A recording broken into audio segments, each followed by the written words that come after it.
আমরা আল্লাহর কাছে দোয়া করি আল্লাহ পাক যেন আলোচনা শুনে বুঝে আমল করার তৌফিক দান করেন।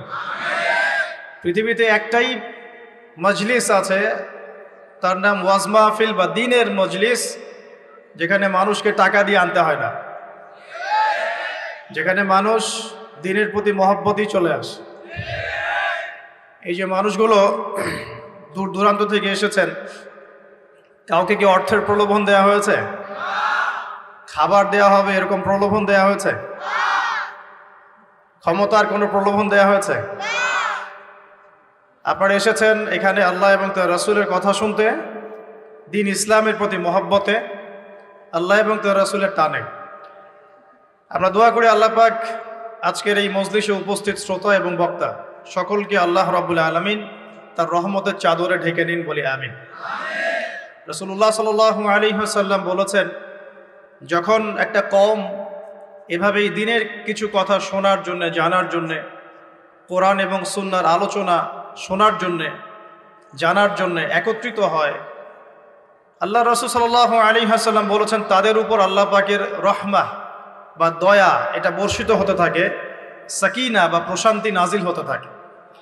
নবীজি আরও বলেছেন এই পুরো জায়গাটা তখন আল্লাহ পাকের রহমতের ফেরেশতারা ঘিরে নেন, বলি সুবহানাল্লাহ। কোনো সন্দেহ নাই যে আজকে এই রূপায়ণ, এই পুরো টাউনকে আল্লাহ পাকের রহমতের ফেরেশতারা ঘিরে আছেন ইনশাআল্লাহ, কিন্তু আমরা তাকে দেখতে পাচ্ছি না। আমরা কোনো কিছুকে চাক্ষুষ না দেখলেই যে তার অস্তিত্ব নাই এমনটা নয়, আমাদের দৃষ্টির সীমা খুব নগণ্য। রাসূল সাল্লাল্লাহু আলাইহি ওয়াসাল্লাম বলেছেন, যখন ফজরের ওয়াক্ত হয় তখন তোমরা শুনবে মোরগ ডেকে ওঠে, ডেকে ওঠে না? নবী সাল্লাল্লাহু আলাইহি ওয়াসাল্লাম বলেছেন, মোরগ কেন ডেকে ওঠে তোমরা কি জানো? সাহাবীরা বলছেন, আল্লাহ এবং তার রাসূল ভালো জানেন। নবী সাল্লাল্লাহু আলাইহি ওয়াসাল্লাম বলছেন, এই মোরগ আল্লাহ পাকের রহমতের ফেরেশতাদেরকে দেখতে পারে, বলে সুবহানাল্লাহ। অতএব তোমরা তখন এই দোয়া পাঠ করো, আল্লাহুম্মা ইন্নী আসআলুকা মিন ফাদলিক। কি দোয়া? আল্লাহুম্মা ইন্নী আসআলুকা মিন ফাদলিকা। এই দোয়াটা পড়বেন সকালবেলা। তো যে রহমতের ফেরেশতা একটা মোরগ দেখতে পাচ্ছে, আমি দেখতে পাচ্ছি না, তাহলে আমার দৃষ্টির সীমাবদ্ধতা জানান দিচ্ছে একটা মোরগ। আবার আমাদের সবার দেহে আছে আত্মা বা রূহ। নবীকে প্রশ্ন করা হয়েছিল, ইয়াসআলুনাকা আনির রূহ, তারা তোমাকে রূহ বা আত্মা সম্পর্কে জিজ্ঞেস করে। কুল রূহু মিন আমরি রাব্বি, বলে দাও রূহ বা আত্মা হচ্ছে তোমার রবের আদেশ মাত্র। ওমা উতিতুম মিনাল ইলমি ইল্লা কালিলা, এই রূহ সম্পর্কে তোমাদেরকে বেশি জ্ঞান দেয়া হয় নাই। আমরা ঘুমাই, আমাদের দেহ থেকে আত্মা প্রস্থান করে সাময়িকভাবে, আমরা কিন্তু আত্মাকে দেখতে পারি না। যে মানুষ তার দেহের মধ্যে থাকা আত্মাকেই দেখতে পারে না, তার দৃষ্টিভঙ্গি কত সংকীর্ণ এটা কি বোঝার অপেক্ষা আছে? এই গেল আমাদের দৃষ্টি সীমাবদ্ধতা। তাই ফেরেশতারা এই জায়গায় ঘিরে রেখেছেন, এটা আমরা বিশ্বাস করবো ইনশাআল্লাহ তাআলা। আর আমাদের সবার সাথেই দুজন করে ফেরেশতা আছেন। কয়জন ভাই? আর একটা করে শয়তান আছে। কয়টা শয়তান? কিছু কিছু মানুষের সাথে অবশ্য একাধিক শয়তানও থাকতে পারে, তবে নর্মালি একটা মানুষের সাথে একটা করে শয়তানই থাকে। আর এখনকার বিশ্বে বেশিরভাগ শয়তান থাকে পশ্চিমা সভ্যতায়। কিভাবে বুঝলাম? এগুলো বোঝার জন্য দরকার বাসিরা। কি দরকার? বাসিরা মানে হলো অন্তর্দৃষ্টি। এগুলো বোঝার জন্য দরকার আল্লাহর নূর, আল্লাহর পক্ষ থেকে আলো, যেটা আল্লাহ পাক কলবে নাজিল করেন। আপনি প্রটেস্ট্যান্ট ভার্সনে পড়াশোনা করে এবং এই বস্তুবাদী শিক্ষায় শিক্ষিত হয়েই যে আল্লাহ পাকের নূর অর্জন করতে পারবেন কোনো গ্যারান্টি নাই। আল্লাহ পাকের নূর অর্জন করতে হলে আগে আল্লাহ পাকের হুকুম আহকাম ঠিক মতো মেনে চলতে হয়, হালাল রিজিক খেতে হয়, হৃদয়টা মানে কলবটাকে পরিচ্ছন্ন করতে হয়, কলবের মধ্যে কোনো রকম হিংসা, বিদ্বেষ, রিয়া, অহংকার থাকা যায় না। এর উপর বেশি বেশি কোরআন তেলাওয়াত করতে হয়, কবর জিয়ারত করতে হয়, মৌতকে স্মরণ করতে হয়, আল্লাহর জিকির বাড়িয়ে দেওয়া লাগে, ফরজ ওয়াজিবের পাবন্দ হতে হয়, সুন্নত মুস্তাহাব ধরে রাখতে হয় এবং আল্লাহর নূরওয়ালা মানুষদের সাথে চলতে হয়। তখন আল্লাহ পাকের পক্ষ থেকে কলবের মধ্যে নূর আসে। যখন আপনার কলবে আল্লাহর পক্ষ থেকে নূর আসবে, আপনিও বুঝতে পারবেন সত্যিই আসলে জগৎটা কেমন আর কি হচ্ছে এই পৃথিবীতে। না হলে বস্তুবাদী চোখ দিয়ে আপনি যদি দেখেন তাহলে মনে হবে যে মাশাআল্লাহ আমরা উন্নতি অগ্রগতি স্বর্ণ শিখরে যাচ্ছি, কিন্তু আল্লাহর নূর দিয়ে দেখলে আপনি বুঝতে পারবেন যে রিয়েলিটি আর এই ভিজুয়াল ওয়ার্ল্ডের মধ্যে আকাশ পাতাল পার্থক্য আছে। আজকে খুব ভালো লাগছে যে আমি শিক্ষিত সমাজে কথা বলছি, এরকম সমাজই আমি প্রত্যাশা করি, কিন্তু দুর্ভাগ্যজনক ওয়াজ মাহফিলে সবসময় এমনটা হয় না। ওয়াজ মাহফিলে যেটা হয়, এমন একজন এসেছে যিনি আলেম, আবার এমন একজন এসেছেন যিনি আলিফ বা তাসাও পড়তে পারে না, একজন এসেছে নামাজও পড়ে না কখনো, আর একজন এসেছে মাশাআল্লাহ তাহাজ্জুদ গোজার। কেউ বিশ্ব রাজনীতি, অর্থনীতি, সমাজবিদ্যা সব পড়ে ফেলছে, আর কেউ অজু গোসলের মাসালাও জানে না। তো এরকম জায়গায় কথা বলাটাও খুব ডিফিকাল্ট। আমি কোত্থেকে শুরু করব, কোথায় শেষ করব, এটা ভাবতেই আমার 1 ঘন্টা সময় লাগে। এই কারণে বাথরুমে যে সময়টা দেই, এই সময়টাও কাজে লাগানোর চেষ্টা করি। বাথরুমের সময়টাতে বসে বসে অনেক কিছু ভাবা যায়, তাই না? ওই সময়টাও কাজে লাগাতে হবে। এটা হয়তো হাসছেন, কিন্তু আমি অনেক লেকচার বাথরুমে রেডি করেছি, পড়াশোনা করেছি টেবিলে, এই জিনিসটাকে মাথায় গুছিয়েছি বসে বসে। একসাথে অনেকগুলো কাজ হচ্ছে, আপনাকে প্রোডাক্টিভ হতে হবে। গোসল করতে করতে লেকচার রেডি হচ্ছে, অজু করতে করতে লেকচারের ফেসগুলো রেডি হচ্ছে, রেফারেন্সগুলো রেডি হচ্ছে। তো এটা আল্লাহ শুকরিয়া, আলহামদুলিল্লাহ আজকে আমি একটা শিক্ষিত সমাজের সাথে কথা বলছি, এই কারণে আলোচনার স্কেলটা উঁচু হবে ইনশাআল্লাহ।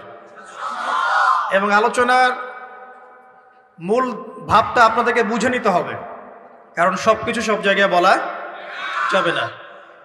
তো এখনকার বিশ্বের বেশিরভাগ শয়তান কোন দিকে আছে, এটা বিশ্বাস করেন কি না? আলোচনা শেষে বুঝতে পারবেন ইনশাআল্লাহ। এই বিশ্বটাকে নষ্ট করে ফেলছে কয়েকটা জিনিস। 1 নাম্বার বস্তুবাদিতা, মানে ম্যাটেরিয়ালিজম। বস্তুবাদিতা কি জিনিস? মানুষের জীবনের লক্ষ্য এই দুনিয়াকে করে নেওয়া, বাড়ি গাড়ি টাকা পয়সা স্ট্যাটাস। একটা ফ্ল্যাট কিনেছি, আমার লাইফ সাকসেস। ফ্ল্যাট কিনেছি, একটা আরেকটা লাগবে। কবে আমি এই সিটির একটা ফ্ল্যাটের মালিক হব, কবে আমি একটা বিল্ডিংয়ের মালিক হব, কবে আমি একটা ভালো জব পাবো, কবে আমি একটা বড় গাড়ি কিনবো। এক্স করোলা কিনেছি, চলছে না, BMW লাগবে। বাজাজ সিটি 100 গাড়ি চালাচ্ছি, চলবে না, আমার কি লাগবে? R15 লাগবে। একটা ব্যবসা খুলেছি, ভালোই চলছে, না হচ্ছে না, আরেকটা লাগবে। একটা প্রজেক্ট চলছে না, আরেকটা লাগবে। এতটুকু ক্ষমতা পেয়েছি, আমি সন্তুষ্ট হচ্ছি না, আরও লাগবে। এই যে চাই চাই আরও চাই, এই যে দুনিয়া দুনিয়া এবং দুনিয়া, এই কনসেপ্টটার নাম হচ্ছে বস্তুবাদিতা। বর্তমান পুরো বিশ্বটা দাঁড়িয়ে আছে এখন এই বস্তুবাদিতার উপরে। এই ছোঁয়াটা আগে পশ্চিমা সভ্যতায় ছিল, আস্তে আস্তে এই ছোঁয়াটা পুরো বিশ্বে লেগে গেছে। এখানে কিন্তু কনস্ট্রাকশন করা বা দুনিয়াবী ক্ষেত্রে উন্নতি করাটা দোষের কিছু নয়, বরং মুসলিমদের হাতেই সমস্ত সভ্যতা গড়ে উঠেছে, এটাই সত্য। কিন্তু যখন এই বস্তুবাদিতা আমাদেরকে পরকাল ভুলিয়ে দিবে, সমস্যা তখনই। আমার কথা কি বুঝতে পারছেন কিনা? বিল্ডিং করতে কোনো সমস্যা নেই, ফ্ল্যাট কিনতেও কোনো সমস্যা নেই, ব্যবসা করতে কোনো সমস্যা নেই, BMW চালান আপনি, কোনো সমস্যা নেই। কিন্তু এগুলো যদি আপনাকে পরকাল ভুলিয়ে দেয়, দুনিয়ার পূজায় ব্যস্ত রাখে, তখন সমস্যা। দুর্ভাগ্যজনক হচ্ছে আমরা এখন এই পূজায় মোটামুটি লিপ্ত হয়ে গেছি, ইচ্ছায় হোক অনিচ্ছায় হোক। ঢাকা শহরে ফ্লাইওভারের উপর দাঁড়াবেন, আপনি দেখবেন মানুষ ছুটছে আর ছুটছে, সকাল থেকে একদম ফজর থেকে শুরু করে রাত 12টা-1টা। এখানে তো রাত হয় না, সব দিন। আর নবী সাল্লাল্লাহু আলাইহি ওয়াসাল্লাম শেষ জামানার হাদিসগুলোর মধ্যে বলেছিলেন যে যখন মানে ছেলে মেয়ের পোশাক পরবে, মেয়ে ছেলের পোশাক পরবে, যখন আনতালিদা লামাতু রাব্বাতুহা, মানে দাসী তার মনিবকে জন্ম দিবে। দাসী মনিবকে জন্ম দেওয়ার একটা ব্যাখ্যা উলামায়ে কেরাম এমনটাও করেছেন, সমাজে ন্যায় অন্যায়, হক বাতিল, সত্য মিথ্যার যে মানদণ্ড, এটা উল্টে যাবে। ন্যায় হবে অন্যায়, অন্যায় হবে ন্যায়। আমানতদার ব্যক্তিকে বলবে খেয়ানতকার, খেয়ানতকার ব্যক্তিকেই বলবে আমানতদার। সত্য হবে মিথ্যা, মিথ্যা হবে সত্য। হক হবে বাতিল, বাতিল হবে হক। সাদা হবে কালো, কালোই হবে সাদা। দিন হবে রাত, রাত হবে দিন। এখন ঢাকা শহরে রাত হয়ে গেছে দিন, আর দিন হয়ে গেছে বহু যুবক যুবতীর জন্য রাত। এখন বাজে 12টা, আমাদের শহর অ্যাক্টিভ মাশাআল্লাহ।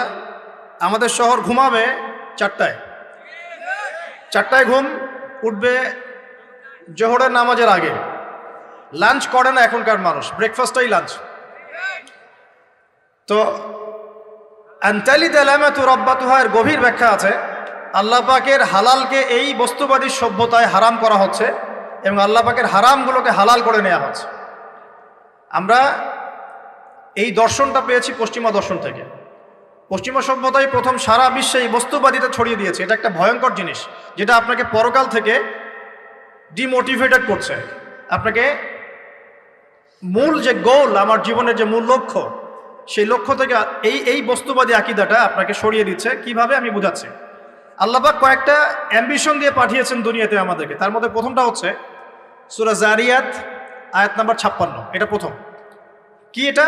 আল্লাহ পাক বলছেন, ওয়ামা খালাকতুল জিন্না ওয়াল ইনসা ইল্লা লিয়াবুদুন, বা'দা আউযু বিল্লাহি মিনাশ শাইতানির রাজীম, ওয়ামা খালাকতুল জিন্না ওয়াল ইনসা ইল্লা লিয়াবুদুন।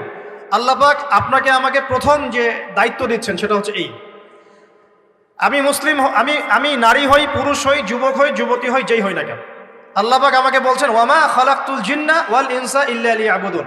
দেখো, আমি জিন আর মানব জাতিকে শুধুমাত্র আমার ইবাদত করার জন্যই দুনিয়ায় পাঠিয়েছি, আর কোনো কারণ নাই।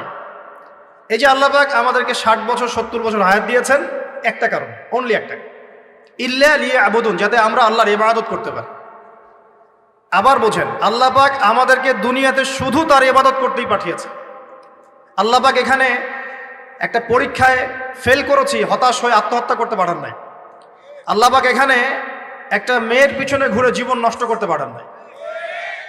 আল্লাহ পাক এখানে আমাদেরকে ধর্ষণের সেঞ্চুরি করতে পাঠান নাই।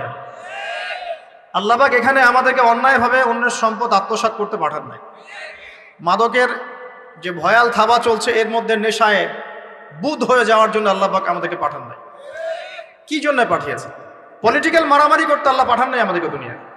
সোশ্যাল ক্ষমতার দ্বন্দ্বে লিপ্ত হওয়ার জন্য পাঠান নাই। মিলস, ইন্ডাস্ট্রিজ অ্যান্ড ফ্যাক্টরিজের নেশায় বুধ হয়ে পরকাল ভুলে যাওয়ার জন্য আল্লাহ এখানে পাঠান নাই। আল্লাহ পাক একটা রিজনে পাঠিয়েছে, অনলি একটা। এবং এই দায়িত্বটা আল্লাহ পাক কিন্তু কড়াই গন্ডায় উসুল করে নেবেন আমাদের কাছে। ভাববেন না আল্লাহ পাক এই পুরো মহাবিশ্ব খেলার ছলে সৃষ্টি করেছেন, এমন নয়। আল্লাহ পাক বলছেন, আমি এই মহাবিশ্বকে খেলার ছলে সৃষ্টি করি নাই। ওয়ামা খালাকতুল জিন্না ওয়াল ইনসা, বলেন, ইল্লা লিয়াবুদুন, আমি শুধুমাত্র এবং শুধুমাত্র আমার ইবাদত করার জন্যে মানুষ আর জিনদেরকে সৃষ্টি করেছে। জিনকে আমরা দেখি না, আমাদের সাথে জিনরা আছেন। জিনের মধ্যে ভালো খারাপ আছে, ঠিক যেমন মানুষের মধ্যে ভালো খারাপ আছে।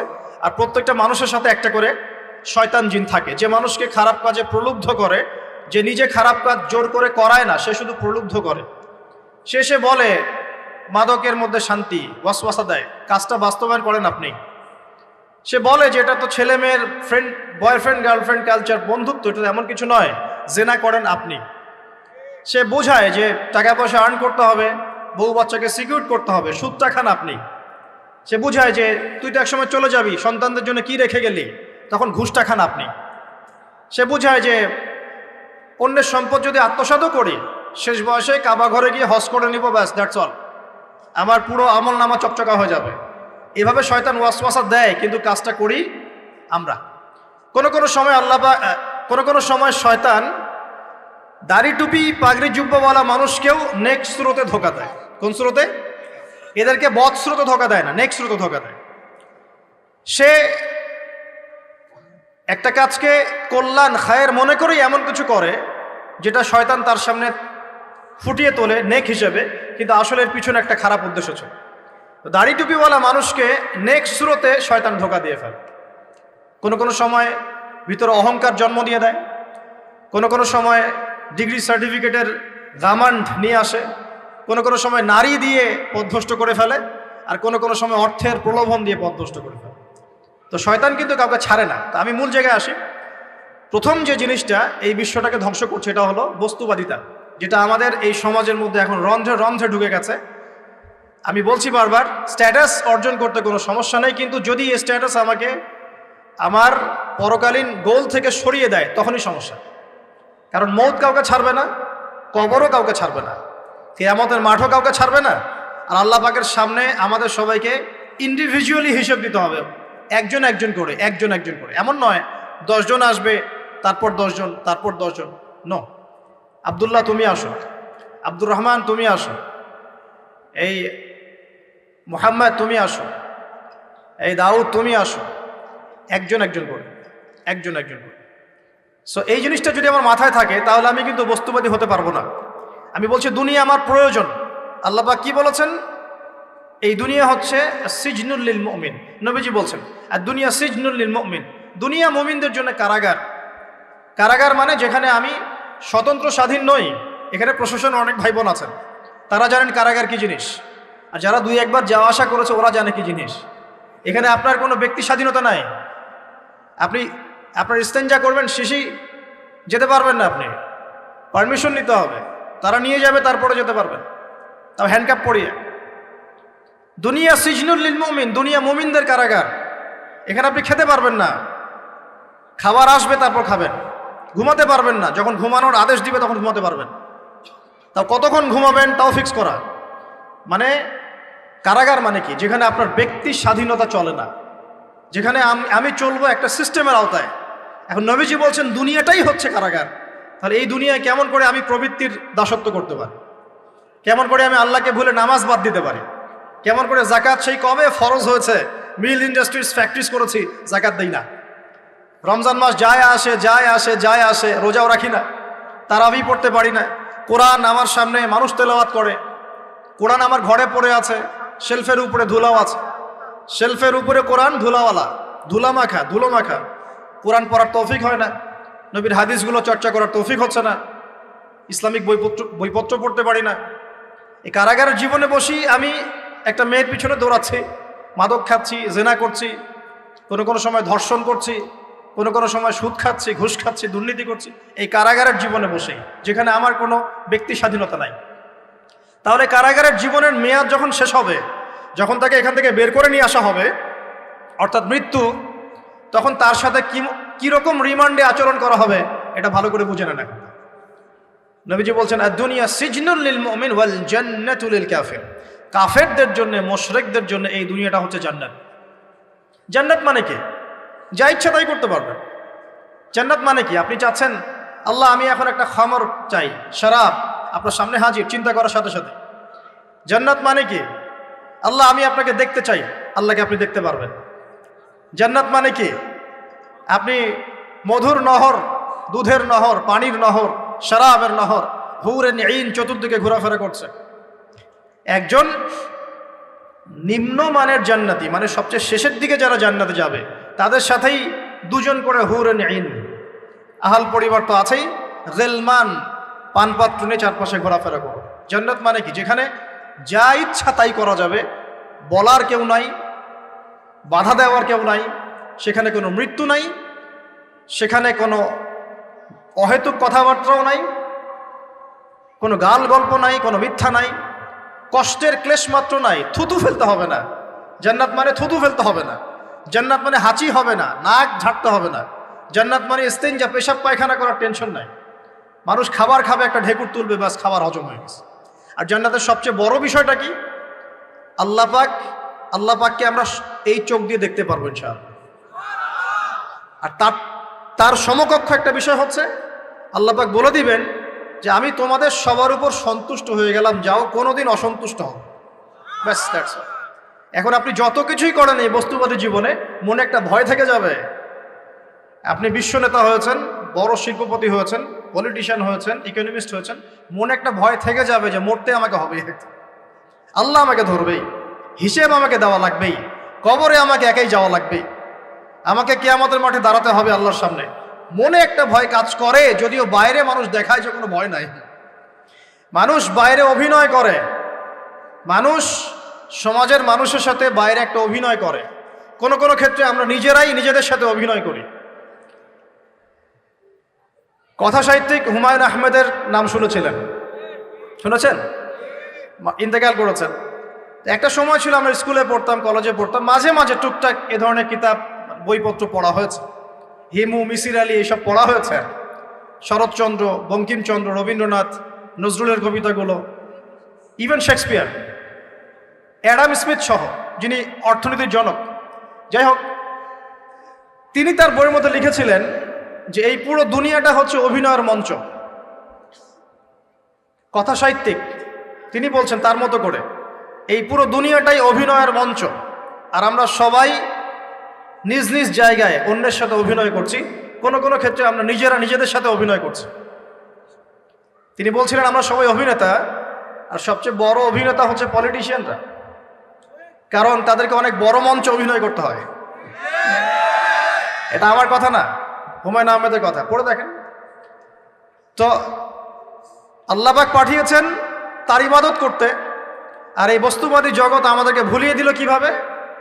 কয়েকটা প্রলোভন দিল। প্রথম প্রলোভন হচ্ছে টাকা, তারপরে জীবনে কি করব প্রতিষ্ঠিত হওয়ার চিন্তা, তারপরে চাই চাই আরও চাই এই একটা আকীদা দর্শন, তারপরে আমার স্ত্রী সন্তান আহাল পরিবারের কি হবে, আর আরেকটা দর্শন আছে, এটাকে বলে চারবাক দর্শন। এবং দুঃখের সাথে বলতে হয় আমাদের রবীন্দ্রনাথ ঠাকুর কিন্তু এই দর্শনের মানুষ ছিলেন। চারবাক কিরকম? তার কবিতা পড়লে দেখবেন লিখা আছে, দুহাতে যা পাও হাত পেতে নাও, দুহাতে যা পাও হাত পেতে নাও, বাকির খাতা শূন্য থাক, বাকির খাতা শূন্য থাক। ঠিক চারবাক দর্শন, এটা ফিলোসফি পড়েছেন, এখানে অনেক টিচারও আছেন আমি জানি, তারা এই কথাগুলো বুঝবেন। চারবাক দর্শন কেমন? ঋণ করে ঘি খাও, ঋণ করে ঘি খাও, যতদিন বাঁচবে সুখে বাঁচবে, এটা হলো চারবাক দর্শন। তো দুহাতে যা পাও হাত পেতে নাও, বাকির খাতা শূন্য থাক, মিল আছে না? ঋণ করে হলো ঘি খান, যেভাবে হোক ঘি খান আপনি, মানে ঋণ করে হলো ঘি খান, যতদিন বাঁচবেন সুখে বাঁচবেন। তাহলে এই দর্শনগুলো বস্তুবাদী না? বুঝতে পারছেন কিনা? ম্যাটেরিয়ালিজম, বস্তুবাদিতা, মানে আপনি চোখের সামনে যা দেখছেন এই দুনিয়া, যেভাবে হোক অর্জন করে নেন, বাকির খাতা শূন্য থাক। ইসলামিক কনসেপ্ট এ টোটাল ডিফারেন্ট কনসেপ্ট। ইসলামের ঈমান, আকীদা, ইসলাম, পরকাল, মুহাম্মদ সাল্লাল্লাহু আলাইহি ওয়াসাল্লামের আদর্শ সম্পূর্ণ ডিফারেন্ট। আমরা বলি কি, এই দুনিয়াতে আমরা মুসাফির, দুনিয়াতে আমরা কি মুসাফির, কে কতদিন থাকবো কোনো ঠিক নাই। নবীজি বলছেন, হে আব্দুল্লাহ বিন ওমর, তুমি দুনিয়াতে মুসাফিরের মতো থাকো, সকালবেলা উঠলে সন্ধ্যার অপেক্ষা করো না, সন্ধ্যাবেলা হলে সকালের অপেক্ষা করো। দর্শনের মধ্যে কত পার্থক্য না, আকাশ পাতাল পার্থক্য না? এখন যদি এই বস্তুবাদী দর্শন দিয়ে আপনি চলাফেরা করেন, তাহলে তো আপনার লাইফের অ্যাম্বিশন হবে একটা ফ্ল্যাট, আর ওটা এনি হাও আপনাকে অ্যাচিভ করতে হবে, legal way or illegal way, আপনাকে অ্যাচিভ করতেই হবে, অ্যাচিভ করতেই হবে, যেহেতু আপনার মোটিভটা হচ্ছে ম্যাটেরিয়ালিজম, বস্তুবাদিতা।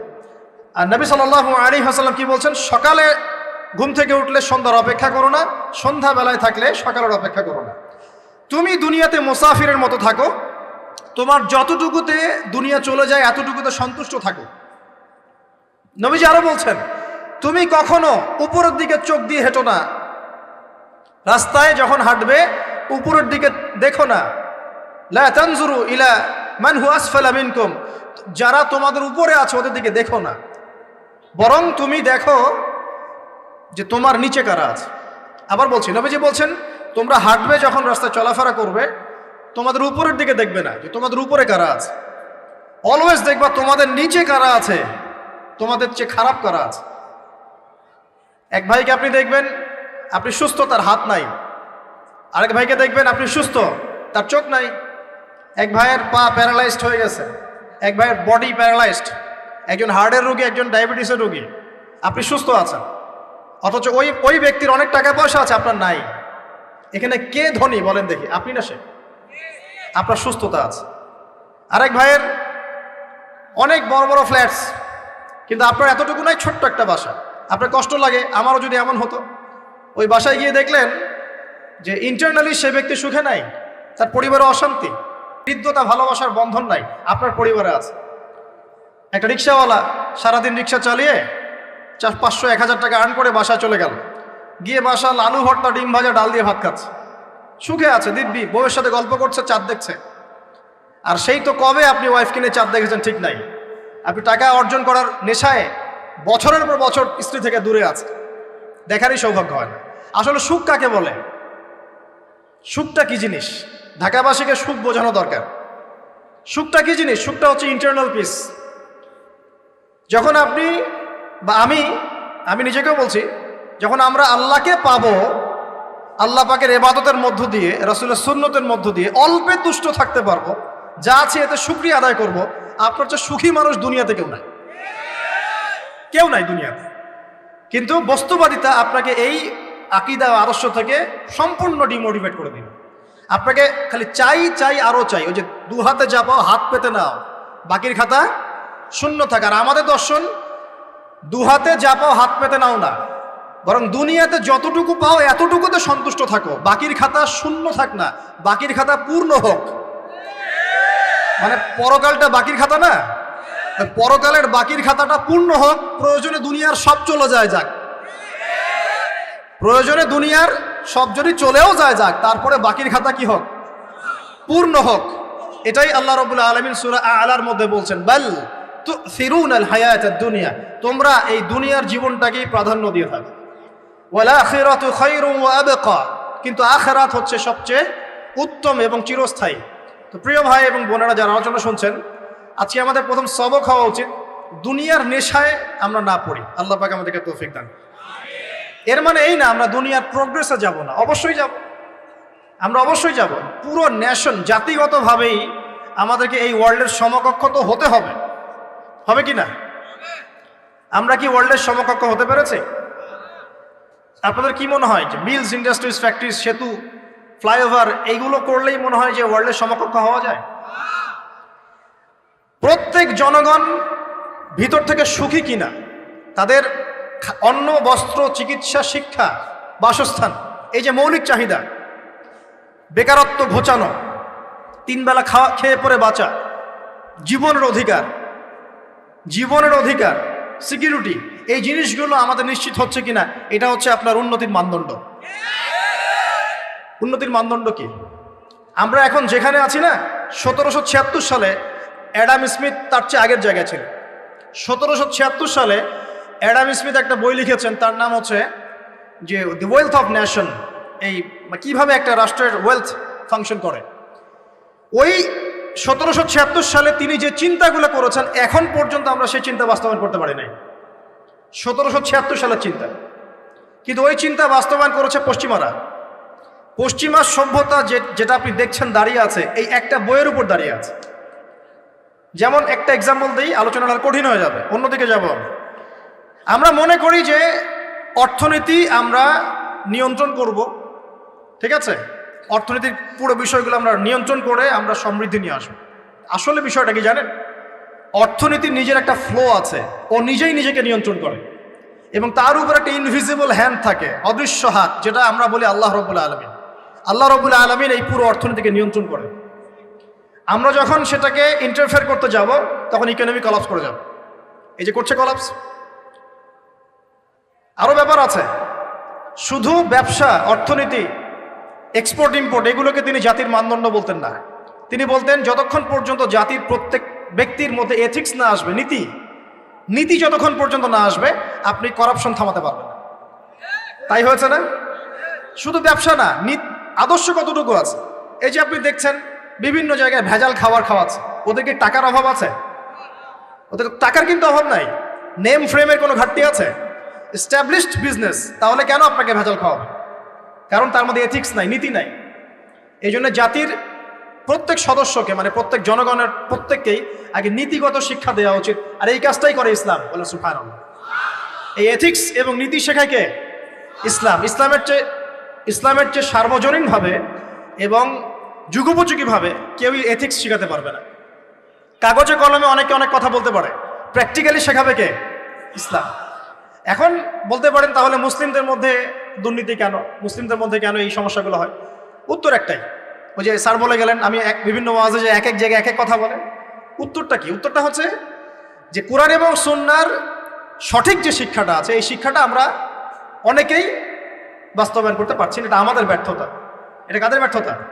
এটা আমাদের ব্যর্থ। এখানে আমাদের ব্যক্তি স্বার্থ থাকতে পারে, এখানে আমার জ্ঞানের স্বল্পতা থাকতে পারে, আমার ভিতরে অহংকার থাকতে পারে, বা আমি অল্প শিক্ষিত হতে পারি, এবং এমন হতে পারে আমার জ্ঞানটা যুগোপযোগী না। ইসলামিক জ্ঞান আমার মধ্যে আছে, কিন্তু কিভাবে এই জ্ঞান দিয়ে ওয়ার্ল্ডকে ডিল করবো, এই জ্ঞানটা আমার মধ্যে নাই। এই কারণে আমরা হয়তোবা ইসলাম, কোরআন সুন্নাহ হাতে থাকার পরেও এই সমস্যাগুলো ফেস করছি। প্রথম সমস্যা হচ্ছে বস্তুবাদিতা। আল্লাহ পাক আমাদের সবাইকে, যারা আলোচনা শুনছে, দুনিয়ার প্রেমিক হওয়া থেকে বাঁচাক বলি আমি। দুনিয়ার প্রেমিক না, প্রেমিক হবো কার? আল্লাহর, আখিরাতে। কতটুকু দাম আছে দুনিয়ার? আল্লাহ পাক বলছেন একটা মাছির পাখার সমানও না। একটা মাছির পাখার কি দাম আছে আপনার কাছে? আল্লাহ পাক বলছেন পুরো দুনিয়ার দাম আমার কাছে যদি একটা মাছির পাখার সমান হতো, তাহলে এই দুনিয়াতে কোনো কাফের মুশরিক পানি পান করতে পারতো না। তার মানে এই দুনিয়াতে যা করো করো, আমার তো কোনো দামই নাই দুনিয়ার। কালকেই তো আমি দুনিয়া ধ্বংস করব। আর ওই যে দুই জাতির কথা বললাম, জিন এবং মানব জাতি, আপনারা সূরা আর রহমান পড়বেন। রহমান নামটা অনেক ব্যাপক, দয়াময়ের নাম, তার মানে আল্লাহ পাক মার্সিফুল, মোস্ট মার্সিফুল। কিন্তু এই সূরা আর রহমানেই একটা ভয়ঙ্কর আয়াত আছে, কি? সানাফরুগু লাকুম আইয়ুহাস সাকলান। হে মানুষ এবং জিন, হে মানুষ এবং জিন, শীঘ্রই আমি তোমাদের দুইটা জাতিকে ডিল করার জন্য ফারেক হচ্ছি, অপেক্ষা করতে থাক। মানে আল্লাহ পাক কুল্লু ইয়াউমিন হুয়া ফি শাআন, মানে আল্লাহ পাক কি করেন? সব সময় তার কাজে ব্যস্ত আছেন। মহাবিশ্বের তো গ্রহ নক্ষত্র গ্যালাক্সির অভাব নাই, মাখলুকের কোনো অভাব নাই। আল্লাহ পাক প্রত্যেকটা মুহূর্তেই তার কাজে ব্যস্ত আছেন, তার কাজে শানে ব্যস্ত আছেন। কিন্তু এই ব্যস্ততা থেকে ফারেক হবেন কাদের জন্যে? মানুষ আর জিনের জন্য। সুবহানাল্লাহ, মানুষ আর জিনের জন্য। আল্লাহ পাক বলছেন সানাফরুগু লাকুম আইয়ুহাস সাকলান। দাঁড়াও, দুনিয়ার মধ্যে এইসব করে বেড়াচ্ছ, তোমাদের দুই জাতির জন্য আমি অচিরেই ফারেক হব ইনশাআল্লাহ। ওইটাই হলো কিয়ামতের দিন। যদি ওই দিনটা আমরা মাথায় রেখে চলি, ইনশাআল্লাহ আমরা কেউ বস্তুবাদী হব না ইনশাআল্লাহ। আল্লাহ পাক আমাদের সবাইকে দুনিয়া মুসাফিরের মতো থাকার তৌফিক দান করুন। আমরা উন্নতি করব, অবশ্যই অগ্রগতি করব, আমরা সবকিছুই করব, কিন্তু দুনিয়ার পূজায় ডুবে যাব না। এটা একটা বড় চ্যালেঞ্জ। মানে মধ্যমপন্থী থাকতে হবে, না একদম গোলালু মার্কা আর না চরমপন্থী, মাঝামাঝি থাকার চেষ্টা করতে হবে। আল্লাহ তৌফিক দান করুন। ঢাকাবাসীর জন্য এর চেয়ে বড় কোনো নসিহত হতে পারে না। আর ঢাকার মতো যত মানে সিটিজ, মেগা সিটিজ আছে সারা ওয়ার্ল্ডে, তাদের জন্য এটাই প্রথম নসিহত, বস্তুবাদিতা ত্যাগ করতে হবে, বস্তুবাদিতা। আল্লাহ পাক আমাদের সবাইকে বাকির খাতা পূর্ণ করার তৌফিক দান করুন। এখন একটা লক্ষ্য পেলাম, কি জন্য দুনিয়া এসেছি? আল্লাহর ইবাদত করার জন্য। এখন অনেকে ভুল বুঝে প্রশ্ন করতে পারে, তাদের জ্ঞানের স্বল্পতা। আমি ওদেরকে দোষারোপ করব না, কারণ আমাদের শিক্ষার সমস্যা আছে। আমরা তো সবার মাঝে ইসলামিক সার্বজনীন শিক্ষা দিতে পারছি না।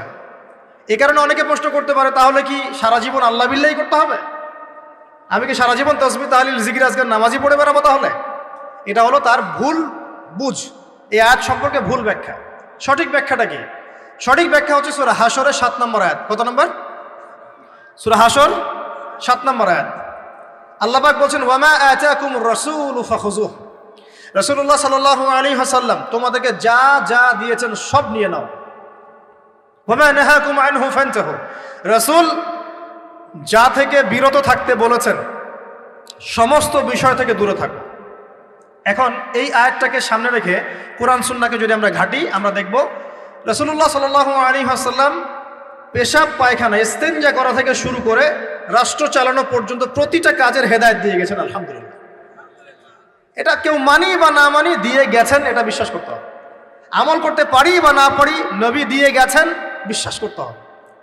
দলিল চাচ্ছেন, আপনি সহিহ বুখারী খোলেন, মুসলিম খোলেন, তিরমিজি, নাসাই, আবু দাউদ এগুলো খোলেন, দেখবেন আপনি ইস্তেনজা করবেন কিভাবে, বসবেন কিভাবে, ঢোকার সময় কোন পা দিয়ে ঢুকবেন, বের হওয়ার সময় কোন পা দিয়ে বের হবেন, ইস্তেনজা করার সময় কথা বলতে পারবেন কিনা, কতটুকু বলতে পারবেন, গোসল কেমন করে করবেন, ওযু কিভাবে করবেন, আপনি আগে কি পা থেকে শুরু করবেন নাকি হাত থেকে শুরু করবেন, কিভাবে নামাজ পড়বেন, আগে গিয়ে কি সাজদা করবেন নাকি ইকামত হবে, আজান হবে, আল্লাহু আকবার তাকবীর দিবেন, কিভাবে নামাজ শেষে বের হয়ে আপনি ব্যবসায় চলে যাবেন, কিভাবে আপনি ব্যবসা করবেন, কিভাবে চাকরি বাকরি করবেন, সমাজের মানুষের সাথে মেলামেশা করবেন, মানুষকে দিনের দাওয়াত দিবেন, ইভেন কিভাবে আপনাকে যদি আল্লাহ ক্ষমতা দেন আপনি কিভাবে সোসাইটি মেনটেন করবেন, সমাজ এবং রাষ্ট্র মেনটেন করবেন, প্রতিটা হেদায়েত খুঁটিনাটি কোরআন এবং সুন্নাহ দিয়েছে আমাদেরকে। এই বিশ্বাস আগে রাখতে হবে। এই বিশ্বাস না রাখলে কেউ মুসলিম হতে পারবে না। I am very sorry to say, এই বিশ্বাস না করলে কেউ মুসলিম হতে পারবে না। আগে বিশ্বাস, তারপরে কাজ করতে পারেন কি না সেটা পরের ইস্যু। এবং আমি বলে দিচ্ছি, এই যুগে আপনি 100% পারবেন না। সিম্পল, এই যুগে আপনি 100% পারবেন না, এটা স্বাভাবিক। কারণ এই পুরো বিশ্বটা তো ইসলামাইজড না। পুরো বিশ্ব কি ইসলামাইজড? বরং পুরো বিশ্বটা কুফরের উপর আছে। কিসের উপর আছে? পুরো ওয়ার্ল্ডটাই কুফরের উপর আছে, পুরো ওয়ার্ল্ডটাই। একটা এক্সাম্পল দিয়ে আমি প্রমাণ করতে পারি, একটা এক্সাম্পল খালি। আল্লাহ পাক বলছে সূরা মুলক, রাতের বেলা পড়তে হয় না সূরা মুলক? রাতের বেলা সূরা মুলক পড়তে হয়, যে পড়বে তার কবরের আযাব হবে না ইনশাআল্লাহ। কবরের আযাব থেকে আল্লাহ পাক তাকে বাঁচাবেন ইনশাআল্লাহ। সূরা মুলক তেলাওয়াত করতে হবে রাতের বেলা। এই সূরার প্রথম আয়াতে আল্লাহ বলেছেন তাবারাকাল্লাযী, বরকতময় সেই আল্লাহ, বিয়াদিহিল মুলক, যার হাতে পুরো মহাবিশ্বের ক্ষমতা। কার ক্ষমতা? তাবারাকাল্লাযী বিয়াদিহিল মুলক, বরকতময় সেই আল্লাহ যার হাতে পুরো মহাবিশ্বের ক্ষমতা, সার্বভৌমত্ব। ক্ষমতার বাংলা কি বলতে পারি আমরা? এটাকে ইংরেজিতে আপনারা কি বলেন? আপনারা বলেন সভরেন্টি। কি বলেন? সভরেন্টি বিলংস টু আল্লাহ। এখানে সভরেন্টি বিলংস টু কে? আল্লাহ। কিন্তু এই পুরো বিশ্বের সার্বভৌমত্বের মালিক কি এখন আল্লাহ বাকি আছে? মানুষ নিজের হাতে নিয়ে নিয়েছে। কথা বুঝতে পারছেন না? পুরো বিশ্বে আল্লাহর সার্বভৌমত্ব চলে এখন, মানুষের সার্বভৌমত্ব চলে এখন। তো পুরো ওয়ার্ল্ডটাই কুফরের উপর আছে না? বিশ্বটাই কুফরের উপর। এখন বাদ দেন, এই ওয়ার্ল্ডে আপনি 100% ইসলাম ডিল করতে পারবেন না, সিম্পল। কিন্তু আগে বিশ্বাস করেন যে একদম টয়লেট থেকে শুরু করে আসমান পর্যন্ত সবকিছুই হেদায়েত কোথায় আছে? কোরআন সুন্নাহ আছে কি নাই? এখন মানতে পারি না, সেটা আলাদা ইস্যু। কেউ বিশ্বাস করেছে, মানতে পারে না, আল্লাহ তাকে মাফ করে দিবে ইনশাআল্লাহ। বিশ্বাস করেছি, মানতে পারিনি, আল্লাহ মানে বিশ্বাস করেছি, আমল করতে পারি নাই, হে আল্লাহ আমল করতে গিয়েছি, প্রতিবন্ধকতা পেয়েছি, সমাজ এমন ছিল না, বিশ্ব এমন ছিল না, আমি পারি নাই, আল্লাহ মাফ করে দাও। ইনশাআল্লাহ আল্লাহ মাফ করে দিবে ইনশাআল্লাহ। কারণ আল্লাহ পাক বলেছেন, কারো আমল নামায় যদি শিরকের পাপ না থাকে, যে কোনো গুনাহ আল্লাহ যাকে ইচ্ছা মাফ করে দিবে। আমল নামায় খালি শিরকের পাপ রাখা যাবে না, যে কোনো গুনাহ আল্লাহ যাকে ইচ্ছা মাফ করতে পারেন। বুঝাচ্ছি, মনে করেন একজন জেনা করেছেন, আল্লাহ মাফ করুক। ওই জেনাকার ব্যক্তি যদি বিনা তওবাতেও মারা যায়, তওবা করে নাই, বিনা তওবাতেও মারা যায়, কাল কিয়ামতের মাঠে আল্লাহ পাক তাকেও মাফ করতে পারেন। আল্লাহু আকবার। কিন্তু একজন ব্যক্তি শিরক করেছে, তওবা না করে মারা গেছে, আল্লাহ তাকে মাফ করবেন। এখন শিরকের পাপ ছাড়া যে কোনো পাপ আল্লাহ মাফ করবেন ইনশাআল্লাহ। সো আগে আকীদা পোষণ করি যে হ্যাঁ, কোরআন সুন্নাহয় সবকিছুর সমাধান আছে আলহামদুলিল্লাহ। এখন আমি আমল করতে গিয়ে হয়তো পারছি না, এখন আমার বিশ্বাস চলমান বিশ্বের সাথে সাংঘর্ষিক হচ্ছে, এবং এই বিশ্বাসকে দমিয়ে দেওয়ার জন্যে কি করা হচ্ছে? এই বস্তুবাদিতার মতো আদর্শগুলো আপনার সামনে তোলা হচ্ছে। এখানে উত্তরটা কি? এখানে উত্তরটা হচ্ছে, দেখুন, ইবাদত মানে শুধুমাত্র নামাজ, রোজা, হজ, যাকাত নয়। ইবাদত মানে শুধুমাত্র নামাজ, রোজা, হজ, যাকাত নয়, বরং আমার জীবনের প্রতিটা সেক্টরই ইবাদত বলে কাউন্ট হবে যদি আমি সেই কাজটাকে নবীর সুন্নত অনুযায়ী করতে পারি। আমার কথা কি বুঝতে পারছেন? এই হলো ব্যাখ্যা, ওয়ামা খালাকতুল জিন্না ওয়াল ইনসা ইল্লা লিয়াবুদুন। আমি জিন আর মানুষকে শুধু আমার ইবাদত করার জন্যই সৃষ্টি করেছি। আপনার ইস্তেঞ্জা করাটা ইবাদত। সুবহানাল্লাহ। আমার ইস্তেঞ্জা করা কার প্রয়োজন? আমার না ইসলামের, না আল্লাহ পাকের? নাউজুবিল্লাহ। ইস্তেঞ্জা কার জন্য করি? আমার প্রয়োজন। আমাকে এখন ইস্তেঞ্জা করতে হবে, কষ্ট দিচ্ছে আমাকে। খাবার খাবেন, কার জন্য খাচ্ছেন? আমার জন্য নয় কি? আমার জন্যে। আপনি ব্যবসা করছেন, কার জন্যে? আমার জন্যে, আমার স্ত্রী সন্তান, আমার পরিবারের জন্য। আপনি সমাজ চালাচ্ছেন কার জন্য? আপনার জনগণের জন্য। এখানে স্বার্থ কার? মানুষের না আল্লাহর? আমার স্বার্থে আমি এই সব কাজগুলো করব, নবীর সুন্নাহ অনুযায়ী করব, তাহলে দুনিয়াবি কাজগুলোতেও আল্লাহ পাক নেকি দিয়ে দিবেন ইনশাআল্লাহ। কেমন দুনিয়াবি কাজ? স্ত্রী সহবাস করা, স্ত্রীর সাথে ভালোবাসা, প্রণয় বিনিময় করা। আপনি স্ত্রীর দিকে তাকিয়েছেন, নেকি হয়েছে। স্ত্রীর হাতটা ধরেছেন, নেকি হয়েছে। স্ত্রীকে আদর করেছেন, নেকি হয়েছে। তার মুখের মধ্যে ভাত তুলে দিয়েছেন, নেকি হয়েছে। আপনার ছেলেকে আদর করে কোলে নিয়েছেন, নেকি হয়েছে। মা ছেলেকে দুধ পান করাচ্ছে, নেকি হচ্ছে। আপনি ভাইকে 5টা টাকা দিয়ে সহযোগিতা করলেন, নেকি হচ্ছে। একজন এসে বসতে পারছে না, জায়গা ছেড়ে দিলেন, নেকি হচ্ছে। ইভেন রাস্তায় হাঁটছেন, এক মুসলিম ভাইয়ের সাথে সাক্ষাৎ হলো, সালাম দিলেন, মুচকি হাসি দিলেন, নেকি হয়ে গেল। তাহলে আমরা কিভাবে বলতে পারি যে ইসলাম কি শুধু নামাজ, রোজা, হজ, যাকাতকেই স্বীকৃতি দেয়? এগুলো করতেই দুনিয়াতে আসছি, নাকি সব কাজই ইবাদত? আমার আলোচনা কি কঠিন হয়ে যাচ্ছে? আমাদের জীবনের প্রতিটা কাজই ইবাদত, যদি সেটা রাসূল সাল্লাল্লাহু আলাইহি ওয়াসাল্লামের সুন্নাহ মতো করা হয়। 3টা জিনিস খেয়াল রাখতে হবে। কয়টা জিনিস ভাই?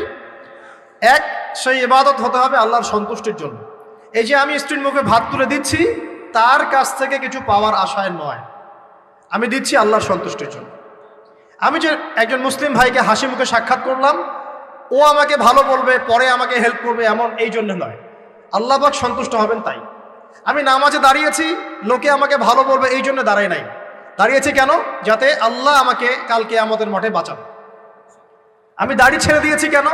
মানুষ আমাকে হুজুর বলবে তাই, এই জন্য নয়।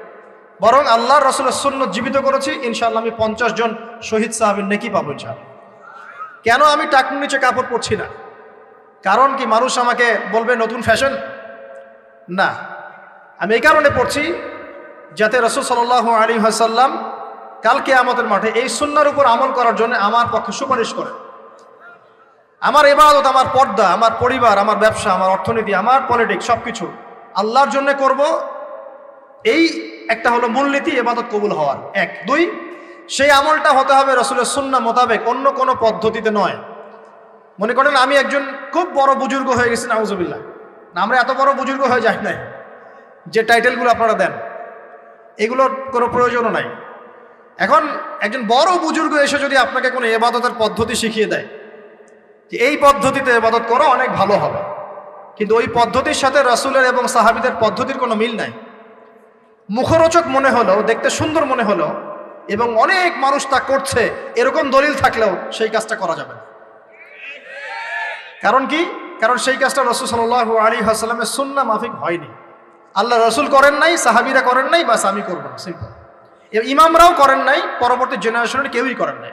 এখন যত ভালো টাটকা মজা লাগুক, দেখতে সুন্দর লাগুক, বহু মানুষ করছে, এইসব দলিলে ইসলাম টিকবে না। আল্লাহ পাক বোঝার তৌফিক দান করুন। 1 নম্বর শর্ত আল্লাহর সন্তুষ্টির জন্য হতে হবে। 2 নম্বর রাসূলের পদ্ধতিতে হতে হবে। 3 নম্বর খুব ডিফিকাল্ট, 3 নম্বরটা বেশি ডিফিকাল্ট। প্রথম 2টা পার হয়ে গেলেও 3 নম্বরে গিয়ে আমরা আটকে যাচ্ছি আর কি। বলবো? রাগটা করবেন না তো? 3 নম্বর হচ্ছে রিজিক হালাল হতে হবে। রিজিক হালাল হতে হবে। পশ্চিমের আদলে গড়া এই পুরো বিশ্বের বেশিরভাগ মানুষের রিজিক এখন হারাম। কেন হারাম? কারণ কোনো না কোনোভাবে আমরা সুদের সাথে সম্পৃক্ত হয়ে যাচ্ছি, কোনো না কোনোভাবে। আর নবীজি অনেক আগেই বলেছিলেন, 1400 বছর আগে, যে একটা জামানা তোমাদের সামনে আসবে, যে মানুষ সুদ খেতে চাইবে না তার গায়েও সুদের ছিটাফাটা গিয়ে লাগবে। লাগছে কিনা? এখন আপনি খেতে চাইবেন না, আপনাকে মেসেজ পাঠিয়ে দেওয়া হবে আপনার অ্যাকাউন্টে এত টাকায় যোগ হয়েছে। কি করবেন এখন? টাকাটা আপনি সুদের টাকা। সুদের টাকা মানে কি? 1 দিরহাম যে ব্যক্তি সুদ খেয়েছে সে যেন 36টা মেয়ের সাথে জেনার পাপ করেছে। সহিহ বুখারীর হাদিস, একদম অকাট্য, সহিহ, সনদ সহিহ, এমন না জয়ীফ জাল, এমন নয়। 1 দিরহাম যে ব্যক্তি সুদ খেয়েছে সে যেন 36 বার জেনা করলো, নবী সাল্লাল্লাহু আলাইহি ওয়াসাল্লাম বলেছেন। আর এই হাদিস তো আপনারা জানেন যে সুদের পাপের 73টা শাখা আছে। নিচের শাখা হচ্ছে মায়ের সাথে জেনা করা, মাকে বিয়ে করা, আর উপরের শাখা হচ্ছে আল্লাহ এবং তার রাসূলের সাথে যুদ্ধ করা। এগুলো অবলীলায় করছি আমরা। আর নবীজি বলছেন 4 শ্রেণীকে আমি অভিশাপ দিয়ে গেলাম। আল্লাহর নবী অভিশাপ দিয়ে গেলেন মানে সে জাহান্নামে যাবে, কোনো অবস্থাতেই জান্নাতে যাবে না। ইল্লা মা শা আল্লাহ। 1 যে সুদ খায়, 2 যে সুদ দেয়, 3 সাক্ষী থাকে, 4 লিখে রাখে। এখন বলেন এই সিস্টেমের বাইরে কতজন মানুষ আছে? এর বাইরে আবার আছে যাকাত না দেয়া, সম্পদ হারাম হয়ে যাচ্ছে। এর উপর আবার আছে ঘুষ যা না দিলে অনেক সময় চাকরি বাকরি হয় না। আর আস্তে আস্তে এগুলো আমরা ট্রেডিশন বানিয়ে নিয়েছি। এক সময় আমরা, শোনেন, এটাকে বলা হয় নিউট্রালাইজেশন, মানে স্বাভাবিকীকরণ। খুব কঠিন টার্ম বলে ফেলছি মনে কিছু কিছু। যেমন আগে ধর্ষণ হলে আমরা খুবই সোচ্চার ছিলাম এবং সারা এলাকা ফেটে যেত, এত বড় কথা। কেউ মাপে কম দিলে, ধরা পড়লে চক্ষু লজ্জায় সে সমাজে চলতে পারতো না। কেউ চুরি করলে চক্ষু লজ্জায় বের হতে পারতো না। আস্তে আস্তে আস্তে আস্তে আস্তে আস্তে এই যে মাপে কম দেয়া বলেন, সুদ বলেন, জেনা বলেন, আস্তে আস্তে পাপগুলোকে আমরা নিউট্রালাইজেশন করে ফেলেছি, নিউট্রালাইজ হয়ে গেছে। হ্যাঁ, ধর্ষণ ডেইলি 4-5টা হয়, সুদ সবাই খায়, আমিও খাই, জেনা তো সবাই করে, বয়ফ্রেন্ড গার্লফ্রেন্ড ফ্রি মিক্সিং আছে, আমি করলে সমস্যা কি? ওর তো 4টা, আমার তো মাত্র 1টা। ওর চেয়ে আমি ভালো। ওর 5টা বয়ফ্রেন্ড, আমার তো 1টা। ওর 4টা গার্লফ্রেন্ড, আমার তো 1টা। আমি তো ভালো। আমার ছেলে খুব ভালো, শুধু মাঝে মাঝে একটু ড্রিঙ্কস করে, ব্যাপারটা এরকম আর কি। তো এই যে পাপকে নিউট্রালাইজেশন করা হচ্ছে আস্তে আস্তে, স্বাভাবিকীকরণ। এই ফ্লোতে আমরা মোটামুটি সবাই পড়ে গিয়ে এখন রিজিক হারাম হয়ে যাচ্ছে। ঘুষ দিতে হয় না, চাকরি হবে না। আবার দেখেন, জাকাত না দেওয়ার মধ্য দিয়ে রিজিক হারাম করে ফেলছি, সুদ খাওয়ার মধ্য দিয়ে করছি, ঘুষ নেওয়ার মধ্য দিয়ে করছি। কোনো কোনো ক্ষেত্রে করাপশন, অন্যের সম্পদ আত্মসাতের মধ্য দিয়ে করছি। এর বাইরে যারা ব্যবসা করছি, আমরা যে দুধে দেওয়া তুলসী পাতা এমনও নয়, কোনো কোনো সময় মাপে কম দিচ্ছি। এই যে টাটকা জিনিস বলে ভেজাল খাওয়াচ্ছি, 3 দিনের বাসি তেল দিয়ে ইফতার রান্না করে খাওয়াই দিবে, বলবে একদম টাটকা জিনিস। রমজান মাস আসছে সামনে না, কত যে মানুষ বের হবে যারা তারাবির নামাজ পড়বে একদম 20 রাকাত, ওখানে রাকাত নিয়ে ঝগড়া হবে।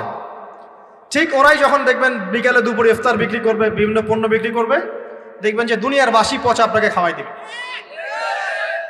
এই শ্রেণীর মানুষের ধারণা যে লা ইলাহা ইল্লাল্লাহ শুধু মসজিদে আছে, বাজারে নাই।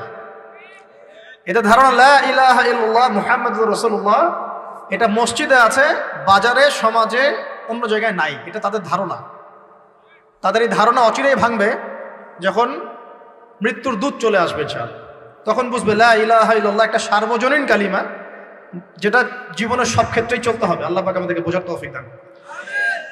তো ব্যবসা করছি আলহামদুলিল্লাহ, অ্যাটলিস্ট সুদ খাচ্ছি না। তবে এতটুকু মনে রাখবেন, ব্যবসায়ীদের অসততার কারণে, আমানতের খেয়ানতের কারণে একটা আযাব আসে। হাদিসের মধ্যে আসছে একটা আযাব আসে। নবীজি বলেছেন, যখন একটা জাতির ব্যবসায়ীরা মাপে কম দেওয়া শুরু করে, মিথ্যা কসম করে পণ্য বিক্রি করা শুরু করে এবং আমানতের খেয়ানত করে, তখন ওই জাতির উপর দুর্ভিক্ষ চাপিয়ে দেওয়া হয়। কি চাপিয়ে দেওয়া হয়? দুর্ভিক্ষ চাপিয়ে দেওয়া হয়। মনে করছেন যে হয়তো দুর্ভিক্ষ নাই, পুরো ওয়ার্ল্ড ওয়াইড একটা নীরব দুর্ভিক্ষ চলছে এখন আস্তে আস্তে। সকালে একটু আগে বলেছিলাম না, গরিব মানুষ আলু ভর্তা, ডাল আর ডিম ভাজা দিয়ে ভাত খেত আগে। এখন তারা বলে আমরা ডিমই দেখতে পারি না চোখে। ডিমও খাওয়ার এখন সামর্থ্য হচ্ছে না অনেকেরই। আপনি শোনেন, আমি একটা জব করতাম, মনে করেন স্যালারি পেতাম 5,000 টাকা, এখন পাচ্ছি 10,000 টাকা। কিন্তু 10,000 টাকা স্যালারি পাওয়ার পরেও আগে 5,000 টাকা দিয়ে আমি সংসার চালাতে পারতাম, এখন 10,000 টাকা দিয়ে পারছি না। কারণ কি? কারণ হচ্ছে মুদ্রাস্ফীতি, দ্রব্যমূল্যের ঊর্ধ্বগতি, এর পাশাপাশি আছে আমানতের খেয়ানত করা, করাপশন এবং কিছু অসৎ ব্যবসায়ীর এই দুরভিসন্ধি। এসবের কারণে সাফার করছি কারা? আপনি তো সাফার করবেন না, কারণ আপনার তো ফ্ল্যাট আছে বড়। আপনি তো সাফার করবেন না, বিকজ আপনার আমার তো 3 বেলা খাওয়ার টাকা পয়সা আছে। এই যে আমি এসেছি, আমাকে ভালো অঙ্কের হাদিয়ে দিচ্ছি, আমি তো সাফার করবো না। সাফার কে করবে? সাফার করবে রিক্সাওয়ালা ভাই, ভ্যানওয়ালা ভাই, এই যে রাস্তাঘাটে যারা আশপাশে বাসা করে আছে, যারা দারিদ্র্য সীমার নিচে আছে। এদের সংখ্যা কত আপনার মনে হয়? মিনিমাম 3 থেকে 4 কোটি মানুষ আমাদের দেশের মধ্যে। মনে হচ্ছে পপুলেশনটা কম? উমর রাদিয়াল্লাহু আনহু বলতেন, আমি ভয় করি যদি আমার অধীনে একটা মেষপালক, মানে যে মেষ চড়ায়, এই মেষপালক এবং তার মেষ যদি না খেয়ে মারা যায়, আমি ভয় করি আল্লাহ কাল কিয়ামতের মাঠে আমাকে দাঁড় করিয়ে বলবেন, হে ওমর, তোমার তত্ত্বাবধানে এই ব্যক্তি না খেয়ে মরল কেন? এগুলো হিস্ট্রি হয়ে গেছে জাদুঘরে। এগুলো কোথায়? যা মিউজিয়ামে, হিস্ট্রি মিউজিয়ামে। কিন্তু এটাই ইসলাম। এখন সলিউশন কি? একটু এই জায়গায় কথা বলে সামনে যাই, একটু মনোযোগ দেন। সলিউশনটা কি? প্রথম কথা হচ্ছে আমাদের সবাইকে আমানতদার হতে হবে ভাই, প্লিজ। যে যার জায়গা থেকে আমানতের পরিচয় দিয়ে আল্লাহ পাক তৌফিক দান করুন। 2 নাম্বার, অল্পে তুষ্ট থাকার চেষ্টা করতে হবে। অল্পে তুষ্ট থাকার চেষ্টা করি, আল্লাহ তৌফিক দান করুন। 3 নাম্বার, কোনো প্রকার সম্পদ অপচয় করা যাবে না। কোনো প্রকার সম্পদ না, ব্যক্তিগত না সোশ্যাল না আমরা জনগণ, রাষ্ট্রীয় সম্পদ, কোনোভাবেই সম্পদ অপচয় করা যাবে না। আমরা প্রচুর অপচয় করি, প্রচুর। আমরা জনগণরাই করি। আমরা কি দুধে দেওয়া তুলসী পাতা মনে করছেন নাকি? জনগণ দুধে দেওয়া তুলসী পাতা মনে করছেন? কে বলেছে মাপে কম দিতে? ওকে সরকার ফোর্স করেছে? ও দিল কেন? কে পাপে এখানে? কার দোষ বলেন? আমরা অলওয়েজ আঙ্গুল উপরের দিকে, সবার আগে আঙ্গুল হবে এই দিকে, নিজের দিকে। আমরা অলওয়েজ মানুষের ফেস দেখার চেষ্টা করি। আগে ফেস দেখবো, আয়নায় নিজের ফেস, তারপরে মানুষের ফেস। আমরা মাপে কম দিই। আমরাই তো সুদ খাচ্ছি, আমরাই ঘুষ নিচ্ছি, আমরা দুর্নীতি করছি, আমরা মানুষের সম্পদ অন্যায়ভাবে হস্তক্ষেপ করছি, আমরা রাষ্ট্রের সম্পদ অপচয় করছি।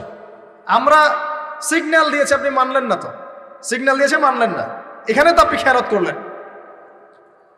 টোল দিয়েছে, টোল, আপনি ফুস করে গাড়িটা টান দিয়ে চলে গেলেন, আপনি তো খেয়ানত করলেন। এখানে এই ট্যাক্স তো রাষ্ট্রের পাওনা ছিল, দীর্ঘদিন বিল পড়ে আছে, আপনি দিচ্ছেন না বিল, ট্যাক্সের টাকা দিচ্ছেন না, বিল দিচ্ছেন, আপনি তো খেয়ানত করছেন। এই হিউজ অ্যামাউন্ট অফ যদি করাপ্টেড মানিগুলোকে এক জায়গায় করা যায় না, বাংলাদেশ হবে নিউ ইয়র্ক, একদম থেকে নিউ ইয়র্ক।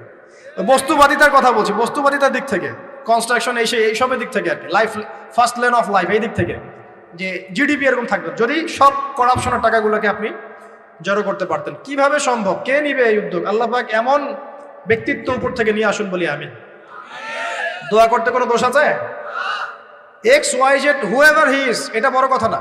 বড় কথা হচ্ছে কার হাতে ইনসাফ প্রতিষ্ঠা হয়। আল্লাহ পাক তৌফিক দান।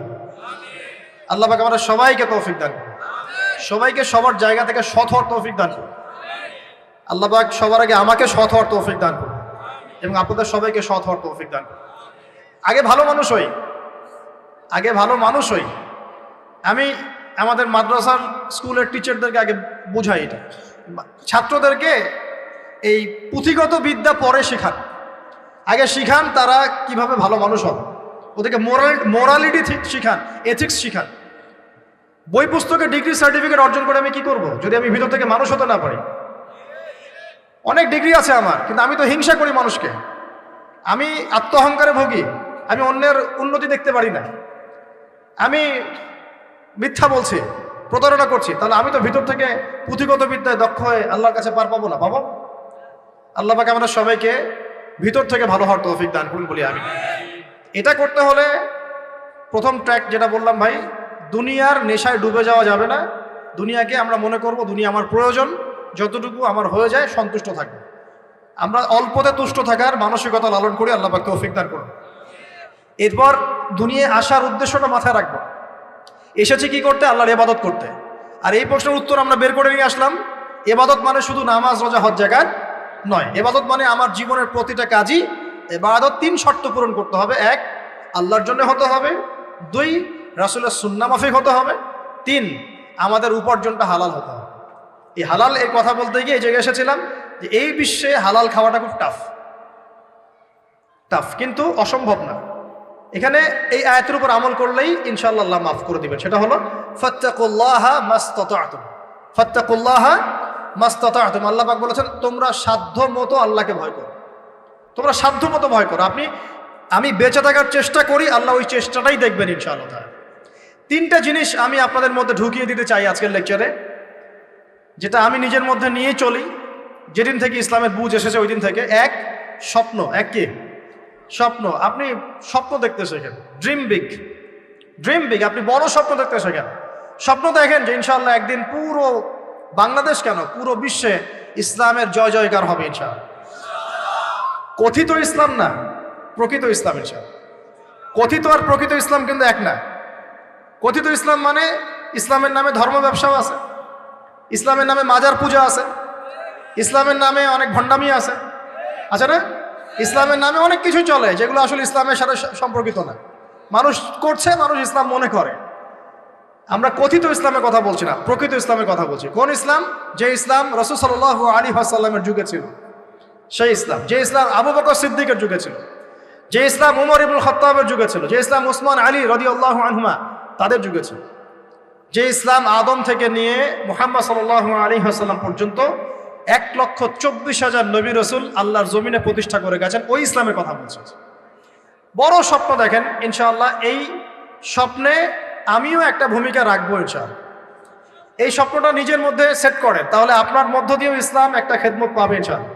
সবাই লেকচারার হবে না, কেউ হয়তো বই লিখবে, কেউ হয়তো ইসলামের জন্য গাইবে, ইসলামের জন্য কবিতা লিখবে, ইসলামের জন্য ইকোনমিক কোনো প্রজেক্ট লঞ্চ করবে, ইসলামের জন্য পলিটিক্যাল সেকশনে দুর্নীতি কমাই দেবে, ইসলামের জন্য হয়তো কেউ কনস্ট্রাকশনাল রেভলিউশনারি কাজ করবে, ইসলামের জন্য নেশনকে এগিয়ে নিবে।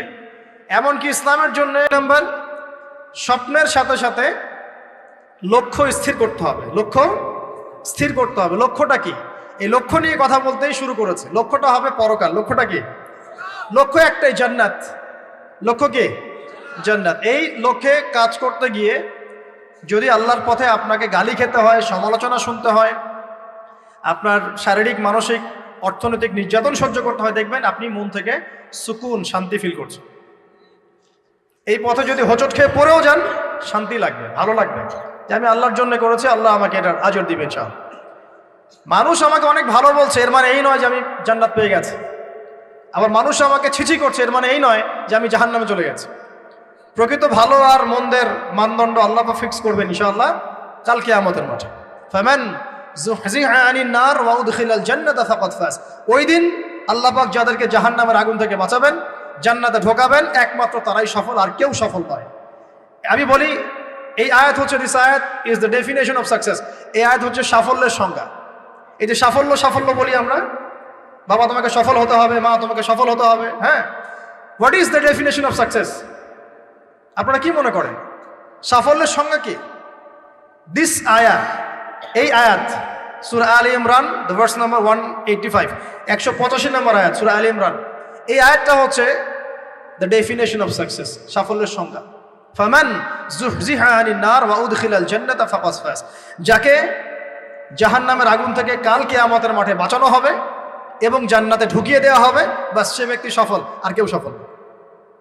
এই বিশ্বে বহু বড় বড় মানুষ চলে গেছে, ফেরাউন এবং নমরুদ, আবু জেহেল, আবু লাহাব, উতবা, সাইবা, হ্যাঁ, মঙ্গলরা চলে গেছে, আলেকজান্ডার দ্য গ্রেটের আমল ছিল, হ্যাঁ, কত বড় বড় হিস্ট্রি, রোমকরা ছিল, গ্রিকরা ছিল, পার্সিয়ানরা ছিল, ছিল না?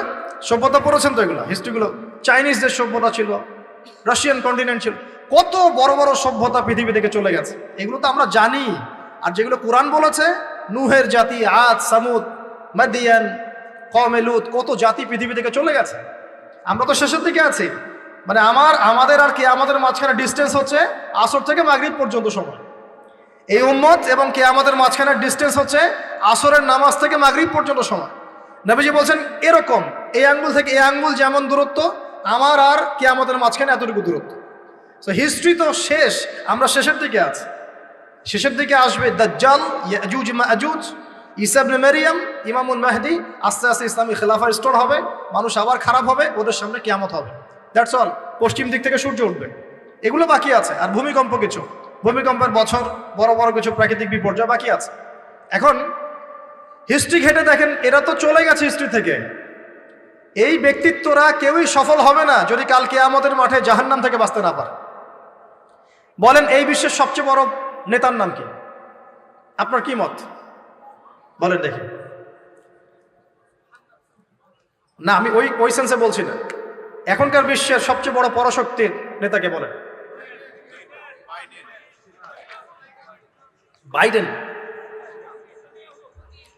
এক্স্যাক্টলি। আমার মতে পুতিন। আমার মতে কি? এ ব্যক্তি সফল হতে পারবে না যদি কাল কিয়ামতের মাঠে জাহান্নাম থেকে বাঁচতে না পারে। তার কাছে এখন সবকিছু আছে, অনেক কিছু আছে। এই ব্যক্তি সফল হতে পারবে না যদি কাল কিয়ামতের মাঠে জাহান্নাম থেকে বাঁচতে না পারে। যদি সে কাল কিয়ামতের মাঠে জাহান্নাম থেকে বাঁচতে পারে, জান্নাতে যেতে পারে, সে সফল ইনশাআল্লাহ। আমি একটা এক্সাম্পল দিচ্ছি। রাসূল সাল্লাল্লাহু আলাইহি ওয়াসাল্লাম বলেছেন, সবচেয়ে সুখী মানুষটাকে, পৃথিবীর সবচেয়ে সুখী মানুষটাকে কাল কিয়ামতের মাঠে আল্লাহ পাক এক মুহূর্ত সময়ের জন্য জাহান্নামে ঢুকাই দেবে। কতটুকু সময়? এক মুহূর্ত। আল্লাহ পাক জানেন কতটুকু সময়। এরপর তাকে বের করে বলবেন, দুনিয়াতে সুখে ছিলা? সে বলবে, আল্লাহ সুখ কি জিনিস আমি জানি না, সুখ কাকে বলে আমি জানি না, সুখ কি আমি সেটা জানি না। আল্লাহ সুখ কাকে বলে আমি সেটা জানি না। আর এই পৃথিবীর সবচাইতে নির্যাতিত, নিপীড়িত এবং দুঃখ ক্লেশে ভরা মানুষটাকে আল্লাহ পাক এই এক মুহূর্তের জন্য জান্নাতে ঢুকিয়ে দেবে, দিয়ে বের করে নিয়ে আসবে। বলবেন যে দুনিয়াতে দুঃখে ছিলা, কষ্টে ছিলা? এই ব্যক্তি বলবে, আল্লাহ কষ্ট কি জিনিস আমি জানি না, কষ্ট কাকে বলে আমি কষ্টের সংজ্ঞাই জানি না। এই ব্যক্তির তাকদিরে কি হবে পরে? এই ব্যক্তি জান্নাতের ওই যে আরাফ নামক জায়গায় দাঁড়িয়ে থাকবে, চেহারাটা ঘুরিয়ে দেওয়া হবে জাহান্নামীদের দিকে। সে বলবে যে আল্লাহ চেহারাটা খালি আমাকে জান্নাতের দিকে ঘুরায় দাও, আমি জান্নাতে যেতে চাচ্ছি না, খালি চেহারাটা ঘুরায় দাও, বাস এনাফ। আল্লাহ বলবেন আর কিছু চাবো না? তো না, আর কিছু চাবো না। ঠিক আছে, চেহারা ঘুরাই দেওয়া। এবার চেহারা জান্নাতের দিকে ঘুরে আসে, জান্নাতের ঘ্রাণ, জান্নাতের নেয়ামতের স্নিগ্ধতা সব পাচ্ছে সে। এবার বলছে আল্লাহ শুধু দরজার কাছে নিয়ে যেয়ে রেখে দাও, ঢুকতে চাবো না। আল্লাহ বলবেন যে এইবার কথা দিয়ে কথা রাখবা? ঠিক আছে, জান্নাতের দরজার সামনে গিয়ে রেখে দাও। ও বেচারা দরজা ধরে দাঁড়ায় আছে, চিন্তা করবে, ও ভাববে, ওই সময় সে ভাববে, হাদিসে এত স্পেসিফিকলি আসছে, সে ভাববে যে আর কিভাবে আল্লাহকে বলবো, আল্লাহ তো এতদূর পর্যন্ত নিয়ে আসলেন। এরপর বলবে যে জাস্ট একটু উকি দিব আল্লাহ, খালি একটু উকি দিতে, ঢোকানোর দরকার না, খালি উকি দিব। আল্লাহ পাক বলবেন দেখো আদম সন্তান তোমরা কিন্তু কথা খুব কম রাখো, আদম সন্তান তোমরা কথা দিয়ে কথা রাখতে পারো না। ওই যে আদম আলাইহিস সালামকে বলা হয়েছিল না, ওয়ালা তাকরাবা হাযিহি শাজারা, তোমরা গাছের কাছে যেও না, তাও তারা গাছের কাছে চলে গেলেন। তোমরা কথা দিয়ে কথা রাখো না। এবার উকি দিয়ে সে বলবে আল্লাহ এতদূর যখন নিয়ে আসছো আল্লাহ আমাকে আর এখান থেকে দূরে ঠেলে দিও না, আমাকে ঢুকাই দাও আল্লাহ জান্নাতে। আল্লাহ পাক তাকে জান্নাতে ঢুকাই দিবেন এবং এই দুনিয়ার চাইতে 10 গুণ বড় জান্নাত তাকে দিবেন ইনশাআল্লাহ। তাহলে আমরা বুঝতে পারলাম যে দুনিয়ার বাস্তবতা কি আর আসল প্রকৃত সাফল্য কাকে বলে। আরেকটা কথা বলি, এক ব্যক্তিকে জাহান্নামের শাস্তি দেওয়া হবে বছরের পর বছর, অনেক বছর, অনেক বছর, কত বছর আল্লাহ ভালো জানেন। কারণ জাহান্নামের উপর থেকে ছেড়ে দেওয়ার পরে জাহান্নামের তলায় গিয়ে পৌঁছাতেই মানে কত হাজার হাজার বছর পার হয়ে যাবে মানুষ জানে না। এত গভীর জাহান্নাম, এত গভীর। আমরা তো এখন নাসাকে ইলাহ বানিয়ে নিয়েছি, নাসা যা বলে তাই বিশ্বাস করি। ও বলে মঙ্গলে পানি আছে, আমরা বলি হ্যাঁ পানি আছে। ও বলে চাঁদে এই আছে, আমরা বলি হ্যাঁ সেই আছে। নাসা যদি এখন বলে জাহান্নাম নামে একটা জায়গা আছে, কালকে দেখবেন সব মানুষ বিশ্বাস করছে জাহান্নাম নামে একটা জায়গা আছে। এটা হলো যে সায়েন্সকে আমরা এখন উপাস্য বানাচ্ছি, এটা একটা শিরক, এটা আধুনিক শিরক। আধুনিক আরো শিরক আছে, আল্লাহর হালালকে হারাম করা, আল্লাহর হারামকে হালাল করে দেওয়া। ওইদিকে আমি যাচ্ছি না। এখন পড়তে পড়তে পড়তে একটা জায়গায় তাকে দাঁড় করিয়ে দেওয়া হবে, আযাব দেওয়া হবে, আযাব দেওয়া হবে, আযাব দেওয়া হবে। এক পর্যায়ে সে চিৎকার করতে থাকবে ইয়া মান্নান ইয়া হান্নান, ইয়া মান্নান ইয়া হান্নান, এভাবে চিৎকার করতে করতে, এগুলো আল্লাহ পাকের নাম। এগুলো কি আল্লাহ পাকের নাম। আল্লাহ পাক বলবেন দেখো জাহান্নামের অতল গভীরে কোন আমার বান্দা আমাকে ডাকছে, কি হাজত তার, নিয়ে আসো। ওকে জিজ্ঞাসা করা হবে কি প্রয়োজন। সে শাস্তির অভিযোগ করবে, শাস্তির অভিযোগ করে তাকে বলবে যে আমার এই শাস্তি আমি সহ্য করতে পারছি না, আল্লাহ আমাকে এইটা দাও সেইটা দাও, আমাকে আমি যেখানে থাকি সে থাকার জায়গাটা ভালো না, আমি যেখানে বসি বসার জায়গা ভালো না, এরকম অনেক কথা বলতে থাকবে। আল্লাহ পাক তখন তার গুনাহগুলোকে স্মরণ করাবেন, মানে তার এই অবস্থা কেন হলো এটা স্মরণ করাবেন। এবার সে ব্যক্তি পিছনে ফিরে তাকে আবার পাঠিয়ে দেওয়া হবে, যাও পিছনে ফিরে যাও। তো যেতে যেতে সে তাকাবে পিছনে ফিরে, বারবার তাকাবে আর বলবে আল্লাহ তোমার রহমতে আমাকে একবার সেখান থেকে তুমি বের করে নিয়ে আসছো, আল্লাহ দ্বিতীয়বার আমাকে সেখানে পাঠাও, আমি তোমার রহমতের আশা রাখি যে তুমি আমাকে মাফ করে দিবা। আল্লাহ পাক বলবেন আমার রহমতের ওসিলায় সে আমার কাছে চেয়েছে, যাও আমি তাকে মাফ করে দিলাম। এই জাহান্নাম থেকে বের করেও আল্লাহ পাক অনেক মানুষকে কি করবেন, জান্নাতে দিবেন ইনশাআল্লাহ। একজন ব্যক্তির কথা আসছে 99টা খুন করেছে, তওবা করার সুযোগ আছে কিনা খুঁজতে গিয়েছে।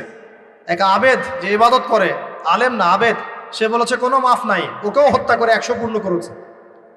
পরে অন্য এক আলেমের কাছে গিয়ে তওবা করেছে, আল্লাহ পাক তার জান কবজের সময় ফেরেশতাদের দূরত্বকে পরিমাপ করে এই ওসিলায় আল্লাহ রাব্বুল আলামিন তাকে মাফ করে দিলেন।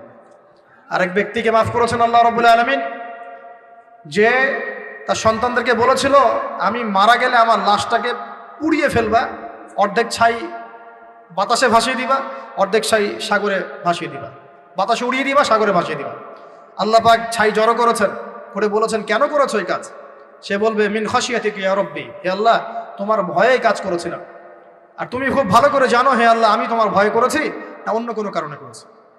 আল্লাহ পাক তাকে বলবেন যাও আমি তোমাকে মাফ করে দিলাম। এক নারীর কথা আসছে, ব্যভিচারী মহিলা, জিনা করে, পতিতা মহিলা, একটা কুকুরকে পানি পান করিয়েছে, আল্লাহ তাকে মাফ করে দিয়েছে। আর একজন লোকের কথা আসছে যে তার বন্ধুকে এতটুকু বলেছিল, একজন ব্যক্তি তার বন্ধুকে এতটুকু বলেছিল যে আল্লাহ তোকে কোনোদিন মাফ করবে না, আল্লাহ তোকে কোনোদিন মাফ করবে না। এরকম কথা কিন্তু আমরা অনেকে বলে ফেলি। আল্লাহ পাক মৌতের পরে এই দুই ব্যক্তিকেই ডাকবেন, কিয়ামতের মাঠে ডাকবেন, এটা বারজাখে হয়েছে।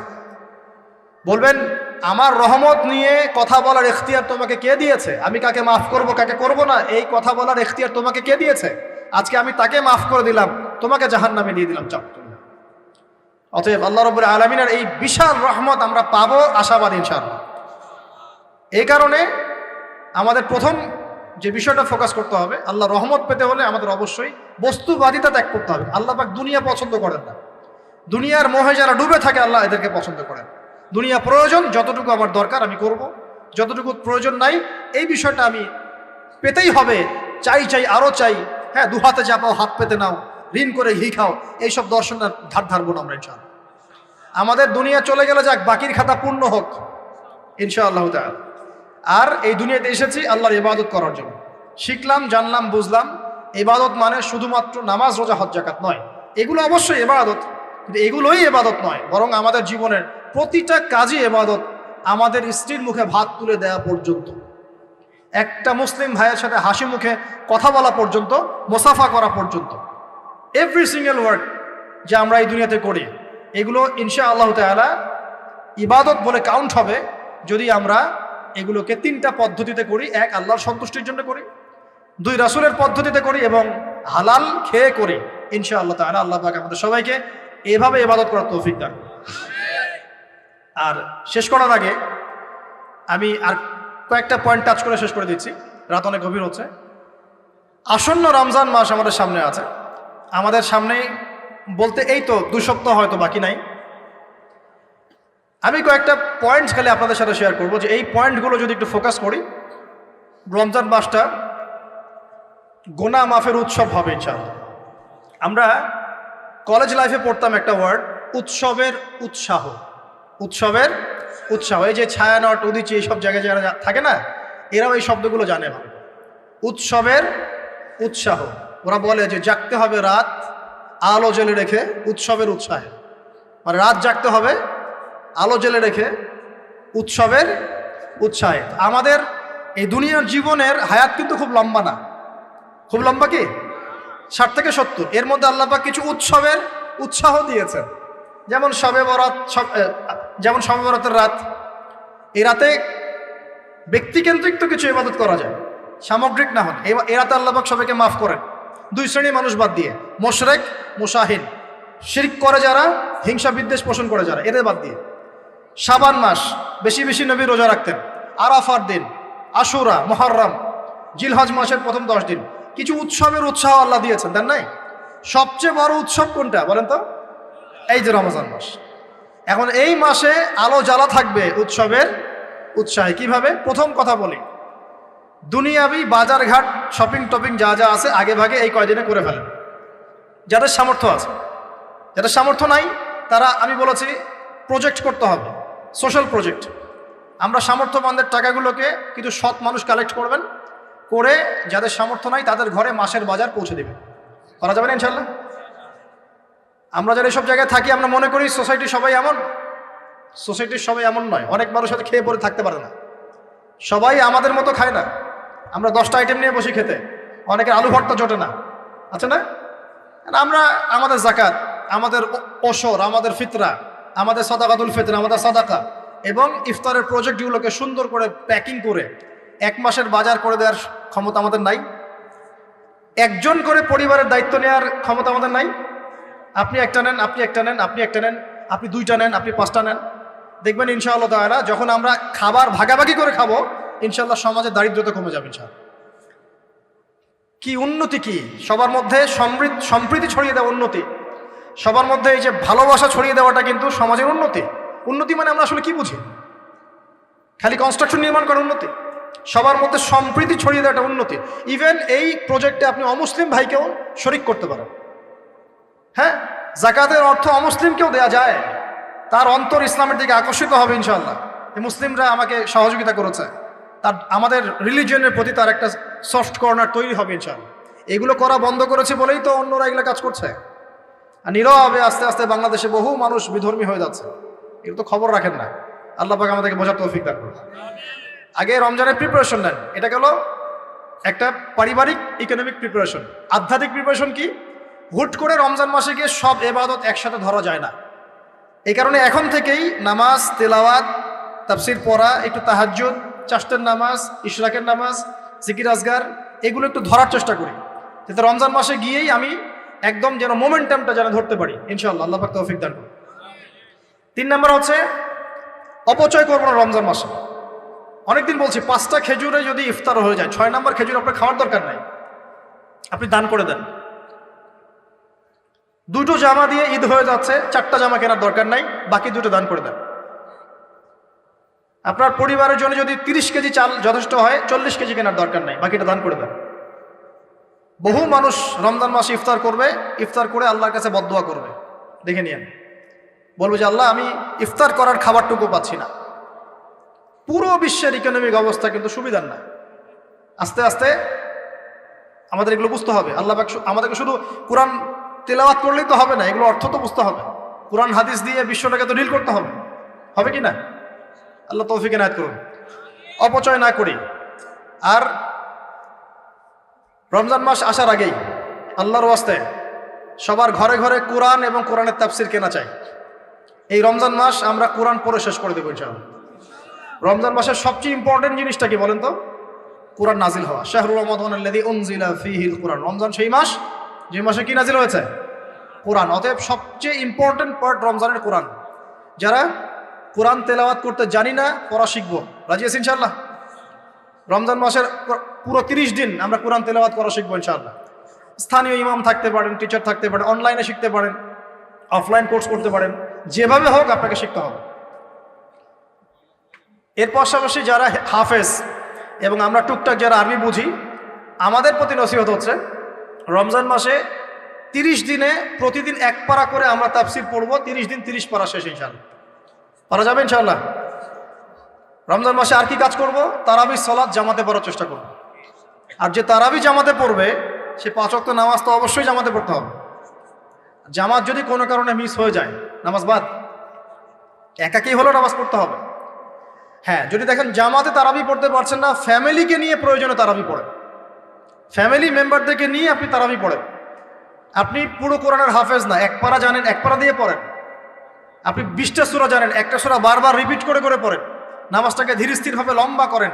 রাসূলুল্লাহ সাল্লাল্লাহু আলাইহি ওয়াসাল্লামের মতো তিনি লম্বা করে ধীর স্থিরভাবে রমজান মাসে কিয়াম করতেন। আল্লাহ আমাদের তৌফিক দান করুন। আর যাকাত যাদের ফরজ হয়েছে রমজান মাসে অবশ্যই যাকাতগুলো দিয়ে দিব ইনশাআল্লাহ। যাকাত নিয়ে ডিফারেন্ট লেকচার আসবে ইনশাআল্লাহ, অনলি যাকাতের উপরে। যাকাত নাই, ইসলামিক অর্থনীতির ভিত্তি থাকবে না। যাকাত প্রতিষ্ঠা না করতে পারলে চিরস্থায়ীভাবে সমাজ থেকে দারিদ্রতা দূর করা যাবে না, কোনোভাবেই যাবে না। আপনি অ্যাডাম স্মিথের বই সমাজে কায়েম করে ছেড়ে দেন, তারপরেও দেখবেন যে সমাজে দারিদ্রতা দূর হচ্ছে না 100%। যতক্ষণ পর্যন্ত মুহাম্মদ সাল্লাল্লাহু আলাইহি ওয়াসাল্লামের ছেড়ে যাওয়া এই যাকাত ভিত্তিক অর্থনীতি প্রতিষ্ঠা না করতে পারছে। আমি চ্যালেঞ্জ করলাম, অ্যাডাম স্মিথের বই দি ওয়েলথ অফ নেশন আপনি প্রতিষ্ঠা করে দেন সমাজের মধ্যে, দেখবেন যে 100% দারিদ্রতা দূর হবে না, কখনো না। মুহাম্মদ সাল্লাল্লাহু আলাইহি ওয়াসাল্লাম রেখে যাওয়া সুন্নত যাকাতটা চালু করে দেন, দেখবেন ইনশাআল্লাহ কেউ না খেয়ে মারা যাবে না ইনশাআল্লাহ। এটা প্র্যাকটিক্যাল। অ্যাডাম স্মিথের জন্ম হয় নাই যখন উমর রাদিয়াল্লাহু আনহু এই যে তার খেলাফত চালাতেন, তখন কি তার জন্ম হয়েছে নাকি? উমর রাদিয়াল্লাহু আনহু যুগে একটা মানুষ দেখাতে পারবেন দারিদ্র সীমা নিচে বাস করে? তখন ওয়েলথের মানদণ্ড কি ছিল? গোল্ড কয়েন, গোল্ড, দিনার। সাহাবীরা ছেড়ে যেতেন দিনার, দিরহাম। আমরা ছেড়ে যাই কাগজ। কি ছেড়ে যাই? কাগজ। আর মনে করি অনেক ধন আমার। কি একটা যুগ আসলো, মানুষ কাগজকে ধন মনে করে। সুবহানাল্লাহ। যাই হোক, ওদিকে যাচ্ছি না। যাকাতগুলো দেওয়ার চেষ্টা করে আল্লাহ পাক সবাইকে তৌফিক এনায়েত করুন। মনে রাখবেন, যে ব্যক্তি নামাজ পড়ে যাকাত দেয় না সে মুসলিম নয়। যে নামাজ পড়ে যাকাত দেয় না, যাকাত অস্বীকার করে, সে মুসলিম নয়। আর যে ব্যক্তি নামাজের ফরজিয়াতকে অস্বীকার করে সেও মুসলিম নয়। নামাজও থাকতে হবে, যাকাতও থাকতে হবে। আল্লাহ পাক তৌফিক এনায়েত করুন, আমিন। আর সবশেষ কথা হলো, রমজান মাসে আমরা যেটা বুঝি খাওয়ার আর পান করা ছেড়ে দেওয়ার নাম রোজা, এটাও ভুল কনসেপ্ট। শুধু খাবার আর পানীয় ছেড়ে দেওয়ার নাম রোজা বা সওম নয়, বরং আল্লাহ পাকের নিষেধকৃত যাবতীয় কবিরা গুনাহ ছেড়ে দেওয়ার নাম হচ্ছে সওম। সওম রেখে যদি আমি জেনা করি, গার্লফ্রেন্ডের সাথে চ্যাটিং করি, আর ডেটিং করতে যাই, কফি খাই, হ্যাঁ, ইউনিভার্সিটিতে আমি বসে বসে তার সাথে ডেট করি, ফোনে চ্যাট করি, এখানে ওখানে লুকিয়ে লুকিয়ে দেখা করি, মিথ্যা কথা বলি, মাপে কম দেই, সুদ খাই, মিথ্যা কথা বলি, প্রতারণা করি ইত্যাদি। রোজা রেখে যদি এই কাজগুলো আমরা করি, রোজা ভেঙে যাবে। বিশ্বাস করেন, রোজাটা ভেঙে যাবে, রোজা থাকবে না। নবীজি বলছেন, এই রোজা রাখুক বা না রাখুক আল্লাহর কিছুই যায় আসে না, আল্লাহ পাক দেখবেনই না এর দিকে। সওম মানে আল্লাহ পাকের সমস্ত নিষেধগুলোকে বর্জন করা। একটা মেয়ে রোজা রেখেছে, বেপরদায় বাইরে চলে গেল, সওম হয়নি, সওম ভেঙে গেছে। রোজা রেখেছি, আমি বসে বসে গীবত করলাম, সওম ভেঙে গেল। রোজা রেখেছি, মিথ্যা কথা বললাম, মাপে কম দিলাম, রোজা ভেঙে গেল। আল্লাহ পাক আমাদের সবাইকে সওম রাখার মতো রাখার তৌফিক এনায়েত করুন বলে আমিন। আর সর্বশেষ কথা, এখানে আসতে পেরে আমি নিজেকে খুবই ধন্য মনে করছি। আলহামদুলিল্লাহ, একটা শিক্ষিত মহল পেয়েছি, তাই অনেকগুলো কথা মন থেকে বলে ফেললাম। এর মধ্যে যদি কোনো ভুল ত্রুটি হয় সেটা আমার পক্ষ থেকে, আর সঠিক বিষয়গুলো আল্লাহ পাকের পক্ষ থেকে। ঢাকাবাসীর জন্য এতটুকু বলবো, বস্তুবাদী হয় না। শহরটা যেন আপনাকে বস্তুবাদী না বানাতে পারে। এখানে আমাদেরকে থাকতে হবে কেন? কারণ যেখানে মক্কা, যেখানে আবু জেহেল, সেখানেই মুহাম্মদ সাল্লাল্লাহু আলাইহি ওয়াসাল্লামের জন্ম হয়।